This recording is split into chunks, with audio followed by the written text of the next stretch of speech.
प्रत्येक घरातली ती जिची सकाळ अलार्मने नाही जबाबदाऱ्यांनी सुरू करते. डोळे उघडण्याआधीच डोक्यात यादी तयार असते. काय शिजवायचं, कोणाला काय हवं, कोणाचा दिवस कसा आहे.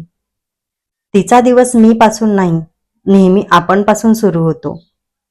ती घरात असते म्हणून घर चालतं. जेवण वेळेवर मिळतं, कपडे स्वच्छ असतात, सगळं व्यवस्थित वाटतं. पण हे सगळं आपोआप होत नाही.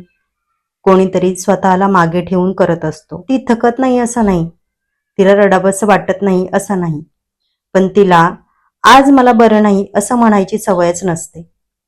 तिच्या स्वप्नांना ती रोज थोडं थोडं गप्प करत असते. नंतर करू, वेळ नाही, घर सांभाळायचे असं म्हणत म्हणत ती स्वतःचाच आवाज कमी करते. पण खरं सांगू का, ती नसली की सगळ्यांना तिची किंमत कळते. असताना मात्र तिचं अस्तित्व गृहीत धरलं जातं. प्रत्येक घरातली ती आपलं आयुष्य जगण्याआधी इतरांचं आयुष्य उभं करते. आणि म्हणूनच जर आज घर उभं आहे तर लक्षात ठेवा, ती उभी आहे म्हणून.